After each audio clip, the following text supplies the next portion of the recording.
Good afternoon. Good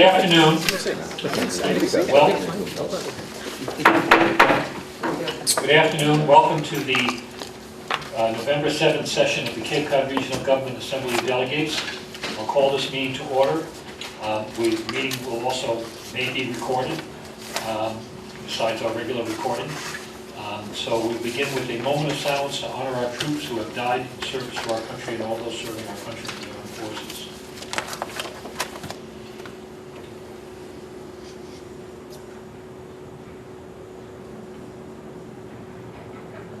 Thank you, and now we'll stand for the Pledge of Allegiance.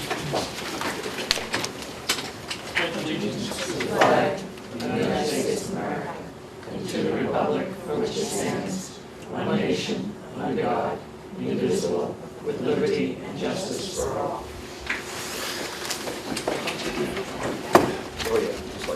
Clerk, call roll. Richard Anderson. Here. Cheryl Andrews. Here. Ronald Bergstrom. Here. Leo Kukunis. Here. Christopher Kanega. Here. James Killian. Here. Marcia King. Here. Teresa Martin. Here. Deborah McCutcheon. Here. Spiro Mitrakostas. Here. John Ullman. Here. Paul Pilcher. Patrick Princey. Here. Anthony Scalise. Julia Taylor. Here. Mr. Speaker, we have a quorum present with 94.18% of the delegates present, 5.82% absent. Thank you. Now we'll need approval of the calendar of business. Move approval of the calendar of business. Second. Okay, all those in favor say aye. Aye. Opposed? You should have received a copy of the Journal of October 17, 2012. Is there any additions or corrections to the journal? Hearing Move none. approval of the Journal of October 17th. Second. Okay, all those in favor say aye. Aye. Abstain. Okay. Now the next item on our agenda is communications from the Board of Regional Commissioners. I see two of the once and future commissioners here.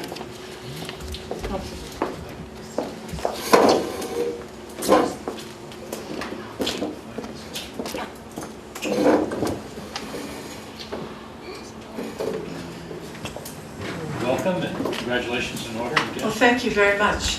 I'm not going to speak for Sheila, but I can say that we're both very happy to be back and to continue for another 4 years. And also congratulations to the members of the Assembly who were re-elected, Pat Princey, Julie Taylor, and for everyone, yes. That's right. So we look forward to another strong and wonderful relationship over the next 4 years. So, yes, stronger, yes.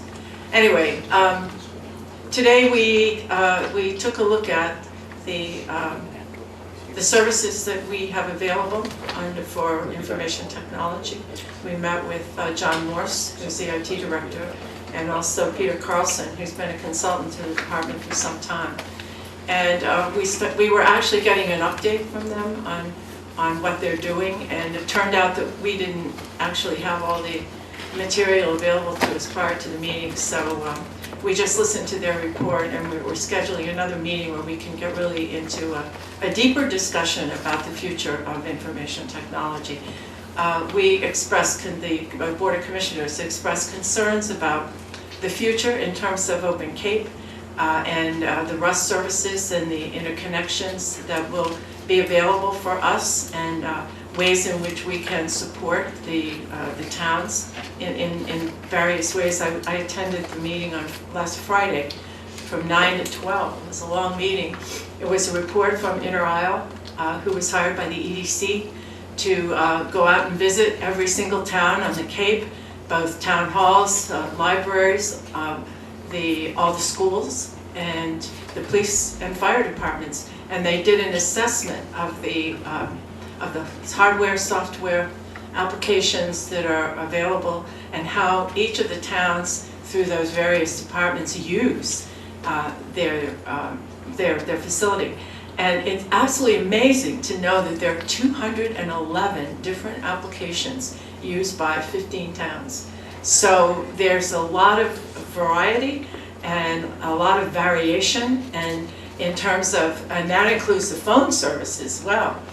and looking at how some towns can communicate with their schools, some can't. They don't have any direct connections.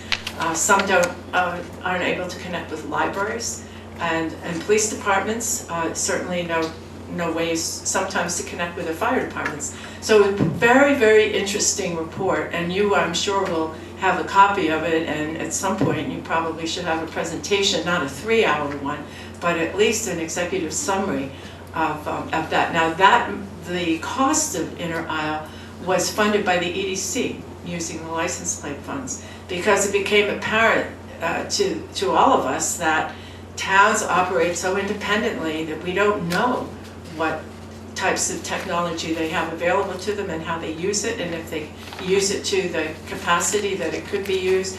And so we agreed to fund that study or that review, and it was very, very interesting.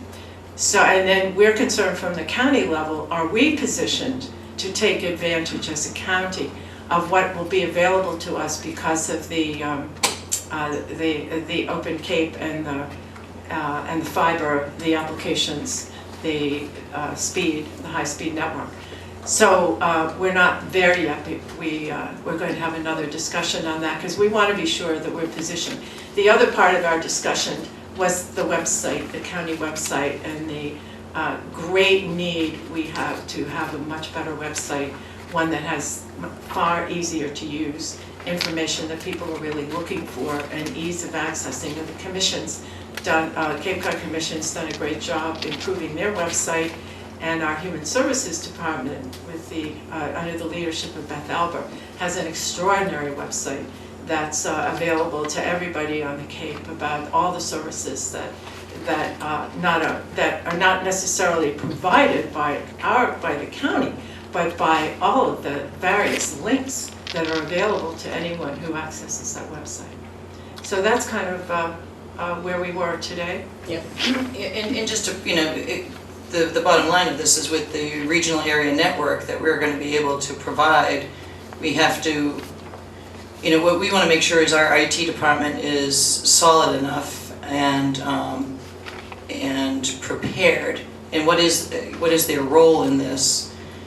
We have a strategic information office that we're putting together, which will house not only all of county documents and county information, but any information on water, any of the scientific data that we can collect from all the various organizations that are working on similar issues or the same issue. So we have to really be prepared to offer a service that's going to be quality, professional, and has a savings to the towns. And we want to make sure that our capacity meets that, because if we were going to offer that, and to be able to do that connectivity, the capability is there now as they're building this Open Cape, Open Fiber, expanding the fiber. We're going to be able to connect all of these municipal buildings and the schools and the libraries and that sort of thing. So we have to see that this is the first phase of looking at all the different applications, what can be more streamlined applications as a service, and that will ultimately save the towns money, where they can then put their money into their own general purposes. So it's we're in the right direction. We have some questions for IT. They're going to be reporting back to us, and I think that what we were talking about is that we'd like to have a workshop in looking at this and looking at all of the things on the table. And as we proceed with putting that together, maybe it would be good to have a representative from the Assembly as part of that workshop, just so that you have that link in as to what we're doing and how we're going forward, and to be able to present it here so that we're all on the same page and do the right thing together. And it's also going to affect, it will enhance your capabilities on Assembly websites as well, so that you can communicate and have a better communication tool with the public. So hopefully we're all in the right direction. And we also did discuss, the League of Women Voters presented us with a very good memo, very thoughtful memo, of help, encouraging us to pick up the slack, basically, on the special commission recommendations and that sort of thing. And now that we are all here together and everybody's in place, I think it's time to do that. So we'll be in communication with you more on those things too. And I do want to congratulate everyone who's been re-elected. For those who weren't, I want to just say thank you for your service here, and I congratulate all those who we'll see in January. So thank you. Are there any questions for the commissioners on this? Yes, Teresa? I just have a question. I didn't know if they were going. I'll look for them. Do you know if John or anyone else is going up to the two-day conference in Boston that the Commonwealth does on digital government? It's a terrific two-day event. Pretty much people get around and compare When notes was it? on. It's tomorrow and Friday. I was not, they did not discuss that with us, and unfortunately, I will not be able to do that, but Too bad, because I've been before and I'll be going again. It's an excellent event, a great chance to hear what all kinds of other government entities are doing around digital government, digital governance, Right. around the collaboration. It's a really, you can really learn a lot there, and I would recommend it. we'll find out if there should be other people going, but you will be going? Yeah, so we'll help you, you can help us get that information. All right, thank you. Okay, anything else? Yes, Marcia? Thank you, Mr. Speaker. I don't know if you saw on our agenda, we're voting on an ordinance to create the position of Director of Administrative Services and Finance, and I was wondering, and it comes out of the MMA consultant, if your board has discussed any of this, taken a position, or just how you feel about it? Well, I think it's I think it's an issue that we understand that we have to deal with, and I think that this only supports that movement forward. So I welcome your attention to this, and it is something that's been sort of lingering there for a long time, and it's time that we take care of it. And we've heard it now a few times, so I think it's time. So. Well, along the same issue, this board passed Resolution 1206 a number of sessions ago, and it's directly related to the Assembly instructing the Speaker to cooperate with the County Commissioners to obtain a restructuring of the executive positions. Has any thought been given to how you guys are going to do that? Are you going to have maybe a subcommittee put together? Are you doing this on your own? Are you bringing forward proposals? Are you looking for us to bring forward proposals? I think, Just to correct, I mean, the full assembly did not pass 1206, it's on the agenda now. Yeah, it did, 1206. That's So the this- resolution. Yeah. We did pass the resolution, we're doing an ordinance. Right, just for the record, Mr. Speaker, it was proposed resolution 1206, and it was passed. So, okay, what we're going to hear today is an ordinance, Oh, yes. 1206, and that's for the people at home to understand. Thank you. Okay, anybody else? Why they I was didn't going to answer it. respond. Oh, okay. Yes, we are very much aware of that, and we are basically very much in support of those recommendations regarding restructuring, because they involve individuals who already hold positions. We have that to deal with as well. You can't just simply make a change. It will probably involve and perhaps some sort of a transition, but that is a work in progress as we speak. And as the chair, I'm meeting with some of those involved to get their response and their concerns about it. But in the end, I believe it is a direction that we are going to move in, and I think the commissioners are supportive to that.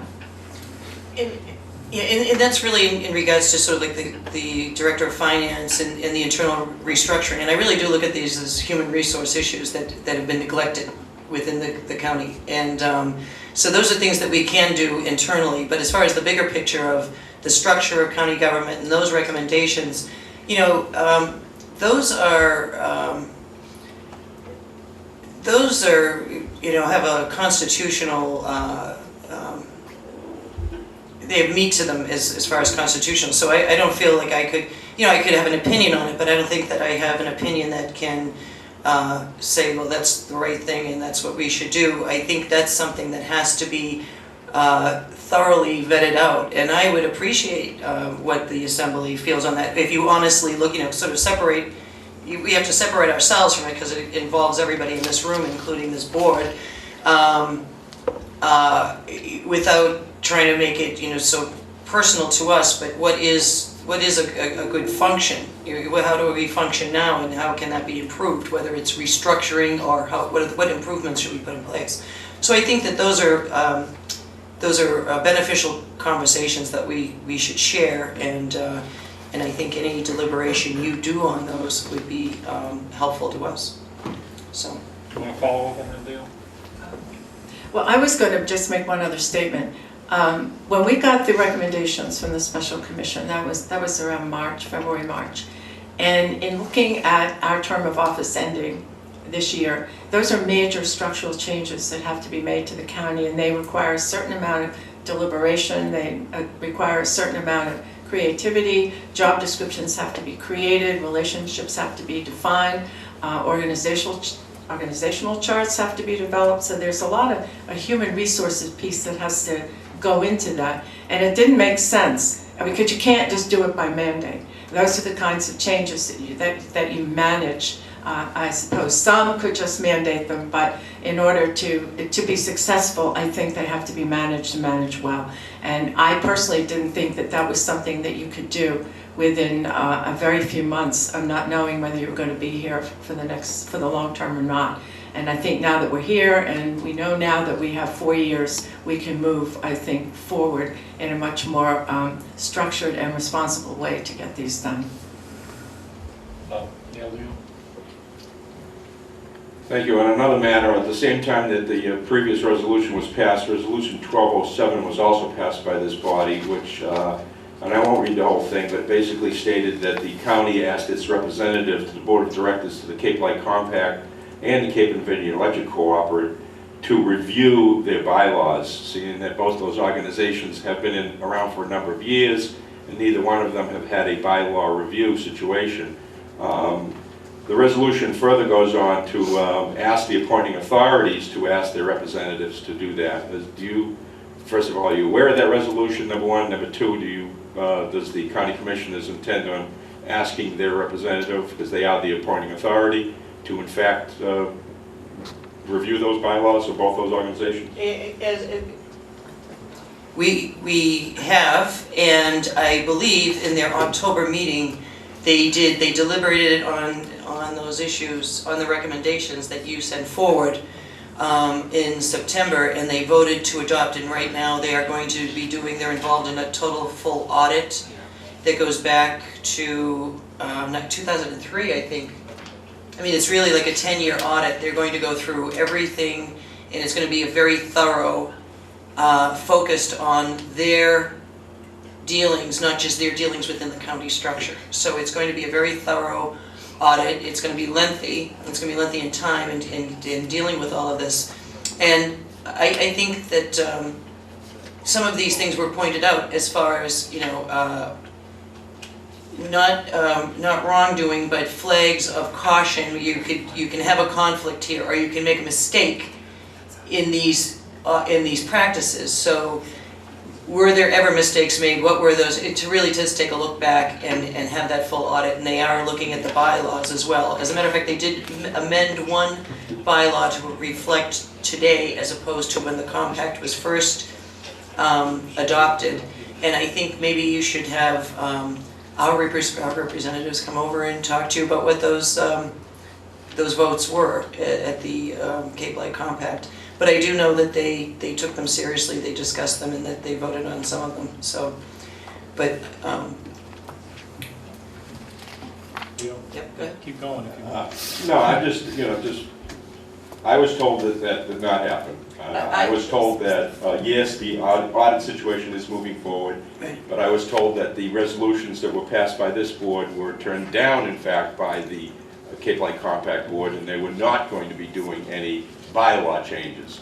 I do know that there was a change to the municipal service agreement, correct. which comes, again, I don't think we have enough leeway in the open meeting law to get into that this time, but that's a situation that people should be aware of, because that, as far as I'm concerned, went directly to, again, what we had asked for, certain documentations and certain financial agreements, which was specified in that service agreement that we should get. Now the new language that has been proposed and adopted says we can't get that language anymore. It's been taken out. So, again, I was told the exact opposite of what you just said. Yes, there is a financial audit going on, but the bylaw review is not going to happen.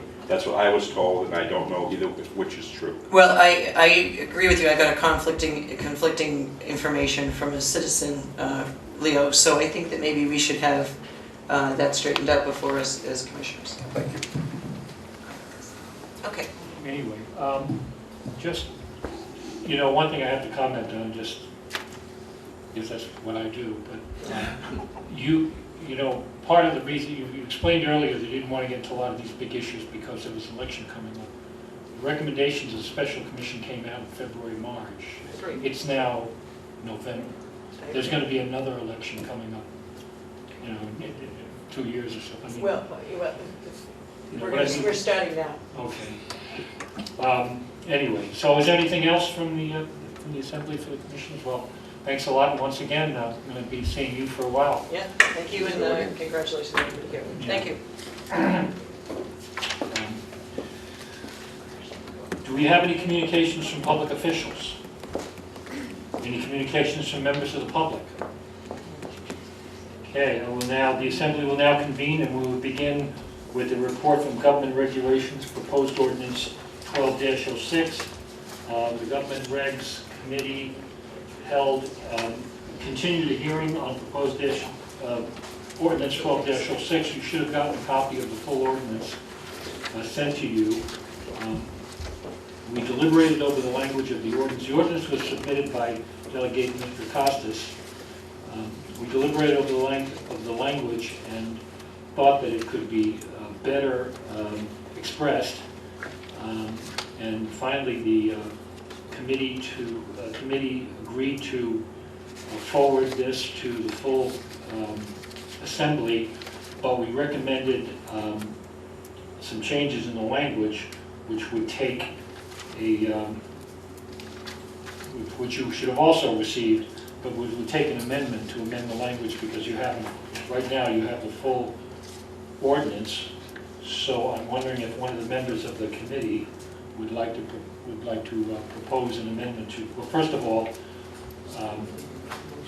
we have to have a motion to put this on the floor to support or not support. You understand what we're doing? I'm a little slow today. I was up till 3 in the morning watching the election. So I need a motion to move the approval of 12-06. I'll make the motion, we move approval of proposed ordinance 1206. Okay, do I have a second on that? Okay, it's been moved and seconded. Now, do we have any amendments to 12-06? No? I have language in front of me that's recommended by the Commission.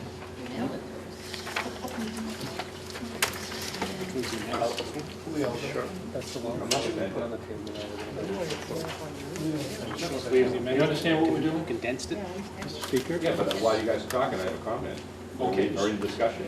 Yes, for discussion purposes, yeah. I purposely brought up that previous resolution that was passed because I'm going to use that in connection with this particular resolution. We have discussed this ordinance, we discussed this as a resolution, and that we would be looking for a restructuring. I just asked the county commissioners what their position was on it. They told us they're going to be actively pursuing this now that both of them know they've been reelected. It's an ordinance. I have a kind of a pet peeve, I guess, with making what I think is major changes in language and ordinances. I would rather stand with our position on the resolution that says we as a board are looking for change.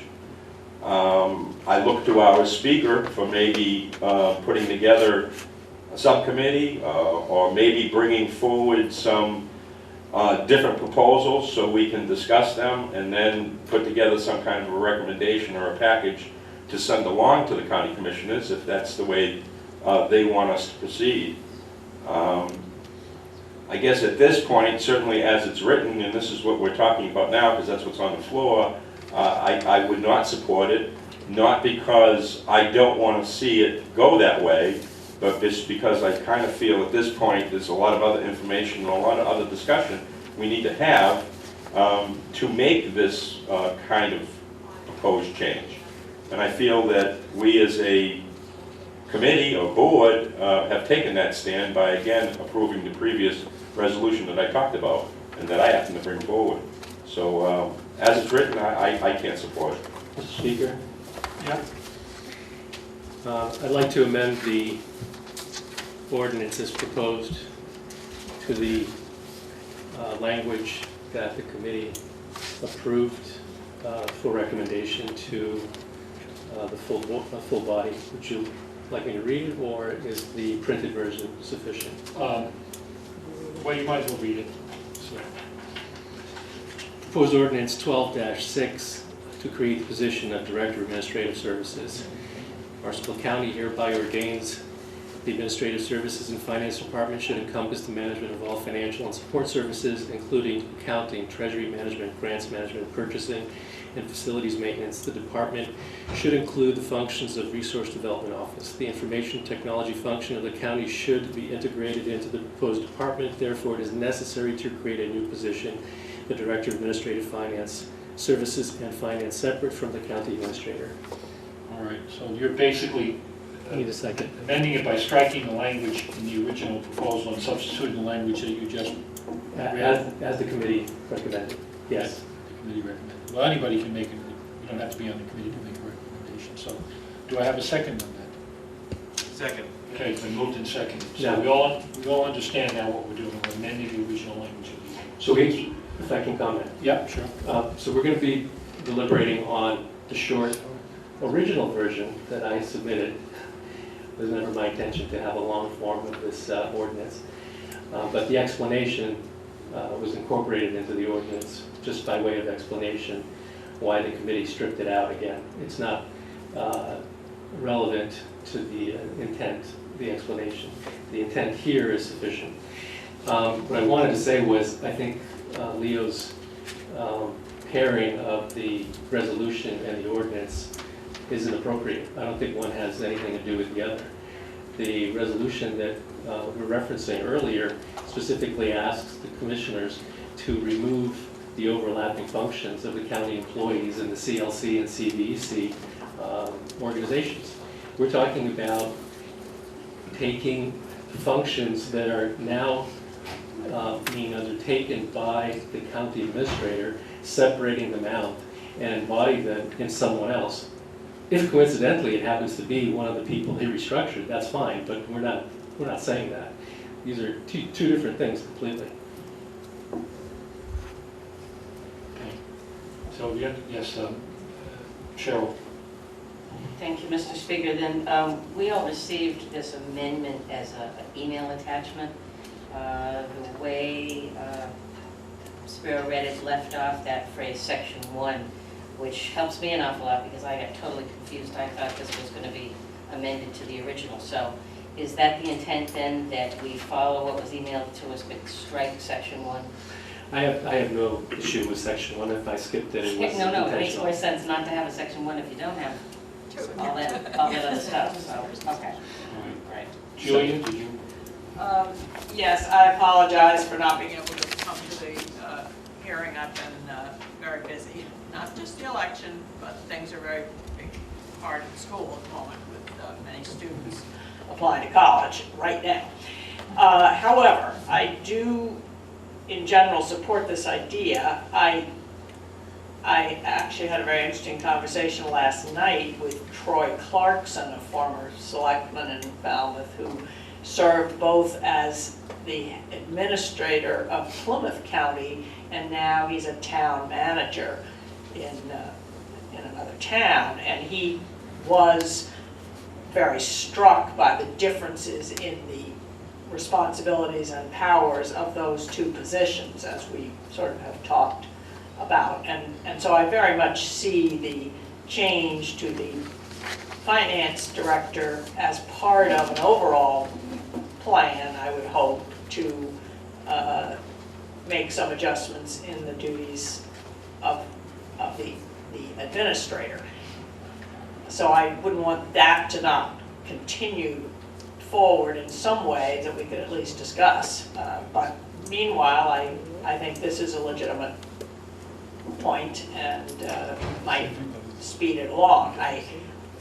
I'm a little worried that maybe it's something that we could pass and the commissioners would not actually be in a position to implement it immediately for budgetary and other reasons, but I wouldn't want that to necessarily stop us, nor would I want us to get in a big fit if it didn't happen tomorrow. So with those caveats, I'm interested. Before we go into a general discussion of the intent of the ordinance, we have an amended version on the table, so we have to speak to the amendment before we vote on I like the the amendment. amendment. Okay, well, does anybody else comment on the amendment? So the amendment's on the floor, so we'll take a vote. Can I ask a question? Sure. On the amendment, does anybody know its effects to the charter? Well, this is my particular version. We requested an opinion from Troy, the county attorney. He said that, he quoted language in the charter which says that any change in the, duties and so on and so forth of the administrator would have to go through a charter change. However, we're not changing the duties, in my opinion, and I think I have good grounds. We're not changing the duties of any of those particular positions. We're simply saying that they have to be separated. Plus, when this was implemented, it didn't go through the charter. In other words, we had a treasurer and we had an administrator. The position was combined. It didn't go through a charter change, so I can't imagine that separating them has to go through a charter change. Mr. Speaker, if the treasurer position was eliminated in the original charter for the county, but we definitely had a separate finance director. That was, in fact, happened to have been Mark Zielinski, and we also had a county administrator. So this doesn't, obviously this finance director reports to the administrator. Are we all thinking that's what this means? So that I think Ron is reasonably correct that this doesn't make that change yet. Okay, Speaker. Yeah. Ready to take discussion? What's that? Are you ready to take discussion? Well, first we have to On the take amendment. discussion and vote on the amendment. Sorry. Okay, so if there's no further discussion on the amendment, we'll take a vote. All those in favor of the amendment, substituting for the original language, say aye. Aye. Opposed? Okay, so now we have the amended version on the floor. Spiro, did you want to speak to that again? If you don't mind, I'll start it off. A couple of years ago, the county had $5 million in unencumbered cash reserves.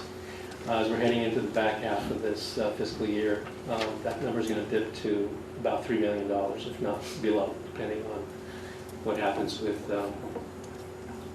projected revenues.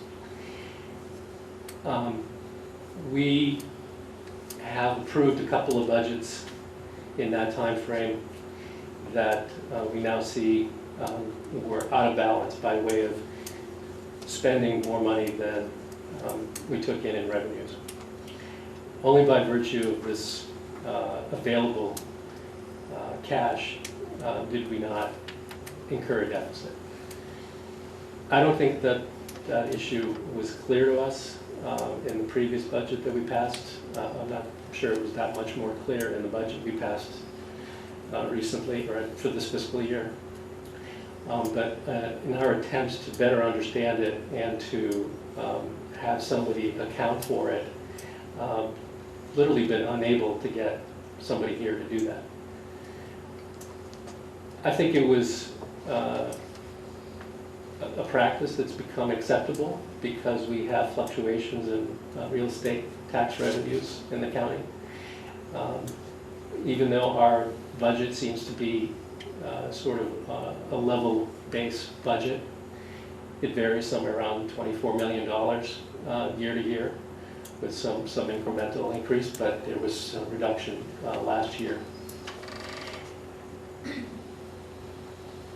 What I found somewhat disturbing was that this is a common practice, that this is something that's acceptable because we have these available cash reserves, that instead of making adjustments to the budget to foresee less revenues, we just assumed, I should say the county finance director just assumed, and the commissioners agreed, that there would be cash available if anticipated revenues didn't come in. So instead of making year-to-year adjustments downward in the budget, we just dip into these cash reserves. At the last accountants, the last meeting we had with the accountants that did the audit, they told us that we're approaching levels that are not advisable for cash reserves for a county budget of this size. So unless the revenues click up this year and we start adding to this cash reserve, we're going to be in a dangerous situation in dealing with the next fiscal year's budget. So I would prefer to see the commissioners separate out this budget function, have somebody available both to them and to this body during the budget process to explain what needs to be explained to us before we pass judgment on the budget. Of those $2 million that we spent down, over $600,000 of that money was spent for cost of living increases or wages. I think having known that we were dipping into cash reserves to do that, I think our approval of the budget may have gone a different way. Cities and towns aren't allowed to do this by law. For some reason, the county escapes this type of practice, I suppose. It's not allowed to take certified free cash and just use it. It's in fact what we're doing. So budget director would be a step in the right direction. It's a recommendation that was made both by the accountants, the consultants that the county hired a year ago. This is where this language comes from. It was further recommended by the special commission in their report back in March. We're only trying to get the commissioners to do what has been recommended to do. And if it takes an ordinance to do it, I think that's all the better. Thanks. Any other comments on this? I was, and Julia also served on the special commission, and this subject came up, and I think of all the recommendations that were made, and there were many about many aspects of the county government, this is the one that seemed to have the most unanimous support. And I think that part of the reason was that as it stands now, as it's structured now, a great deal of Mark's responsibility, or the administrator's responsibility, is financial, because under our system, unlike the towns, the commissioners do a lot of direct administration. They hire and fire people, at least department heads, and they also sign contracts, and also they do a lot of stuff. And it was recommended by the special commission that the administrator become a much stronger administrator with the whatever manifestation of assembly delegates and commissioners becoming more of a policy-making board, so that they would direct the ship, but they wouldn't actually be steering it on a day-to-day basis. And given that, it makes a heck of a lot of sense to have a separate treasurer, because you have somebody who's running the organization and you have someone who's keeping the books. And regardless of what happens ultimately with the position of administrator, I think that the availability of the administrator acting as a treasurer or as a finance director has been an issue consistently now throughout several months, and this has happened to another budget. It's not his fault, but like say he told us today he got sick, he couldn't make it, he has responsibilities, he has meetings and so on, and I know in my former life as a selectman, I know I have a couple other people here who've done the same thing. The finance director carries a lot of the heavy lifting before the finance committees and before the boards. I think it's a good policy. It's recommended by the not only by the Special Commission on County Government, by the MMA, and we have a good word from the commissioners that they are now going to take it up. So I think it falls in line with majority recommendations by everyone who's looked at this issue, including our committee, the Government Regs. Why am I losing my voice? talking too much. Yeah, that's probably Too it. late. I shouldn't have asked that question. So, if there's no further comment on that, we will take a vote.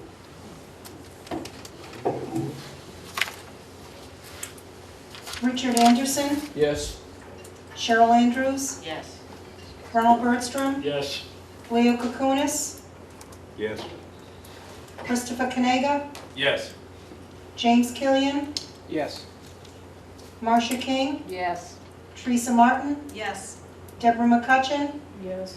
Spira Mitchell-Costas, Yes. John Omen, Yes. Patrick Princey, Yes. Julia Taylor. Yes. Mr. Speaker, proposed ordinance 12-06 as amended passes with 94.18% of the delegates voting yes and 5.82% are absent. Okay, moving right along, we have a report from the clerk. Yes, not much today, just want to remind you that I will be sending you an email within the next several weeks regarding our holiday gathering. It will be at the Barnstable restaurant. I think it's going to come in somewhere between $22 and $23 per head. That will include tax and tip. And right now I'm toying with a small sit-down version versus hors d'oeuvres. So I will get back to you with all the details within a few weeks. And that's it. Okay, and an issue I've discussed with the clerk and also just recently with Mark as he was here about our next meeting, which is the Wednesday before Thanksgiving. By charter, we're supposed to have 2 meetings a month unless there's not a quorum. He tells me that they're going to shut the building down. Doesn't mean that we can't have our meeting, but I know that a lot of you may have relatives or you may be traveling, so I'm going to throw it out to you right now. The downside of not having the meeting is we have several things on the plate. For instance, I know that the Government Regs Committee wanted to look at some of the recommendations of the Special Commission, and I know that we also wanted to look at I think it's Economic Affairs wants to have a meeting on the possible purchase of ARC. So we have some things that are. I mean, they don't have to be done right away, but we have to push them forward. So, is anybody definitely not going to be here the day before Thanksgiving? No, we're all going to be here. Oh, there's one. I don't like meeting in the locked building. Well, I don't know if it's going to be locked. Well, let us host this. Yeah, what I do is I would just make arrangements with facilities to make sure that the facility is open and accessible for the public and the delegates. You know, that's possible, or if somebody's plan changes and we're not going to have a quorum, then certainly you can let me know. The sooner the better, so that everyone will have the advantage of knowing whether we are or we aren't meeting on that particular day. And unless there was an emergency necessary, really pressing matters to meet, you wouldn't schedule another meeting. Your next meeting, I think would be, I think it's December 5th. So that's it. Yep, Leo. You mentioned the number of subcommittees. Do you have subcommittees scheduled to meet that particular day as of right now? Well, I don't have I could have the government, I'm the chair of the Government Regs, so I could schedule a meeting of the Government Regs Committee and begin looking at the recommendations of the Special Commission. As far as the Economic Affairs goes, the chair of that committee is the one who decides what they want to do. I mean, that's up to them. So if they're going to hold a meeting, then they're going to have to do it. So We had talked about doing, we haven't scheduled anything yet. talked about what's that? We had talked about wanting to do this, but we haven't been able to coordinate to confirm everyone can be there, and that's the best date yet. So the answer is no, nothing is scheduled yet. There's no meeting scheduled yet, so we can presume you won't have a meeting on that date then, or you don't know. Well, I was going to touch base with everyone after. Okay. Well, I mean, I don't. It's a lot easier to play tag team with email. We don't have to decide this right now, but I mean, it seems like the majority of the people will be available, and you know, if you want to get away from your relatives for a couple hours, you can just come in here. We can talk about it. Since I don't have school that day, that's a good day for me to meet earlier. Yeah. If you have any cover, right? Okay. Well, I will make sure that the building is available, and we'll see what we're faced with. If we can have it, we can have it. If we hear otherwise, we won't. Okay. Anything, is there, so there's nothing else. Is there any other business to be brought before the assembly? Yes, Leo? I have brought your holiday cranberries. They're in the cardboard box over there. You'll notice that all the bags have a sticker on them. Please freeze them as soon as possible. They are organic cranberries, and they are subject to rot very quickly, so I'm not sure if they'll make Thanksgiving or not. At the very least, refrigerate them in the bags that they're in, and if you check them, you may want to just throw them in the freezer. Okay, any other business? Thank you. Thank you. Thank you. Thanksgiving, right?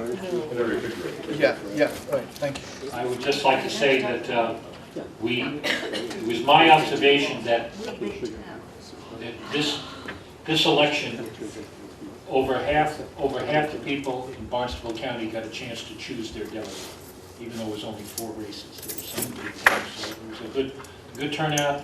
I know a lot of us were unopposed, but you still stepped forward to do it, so you deserve some credit for that.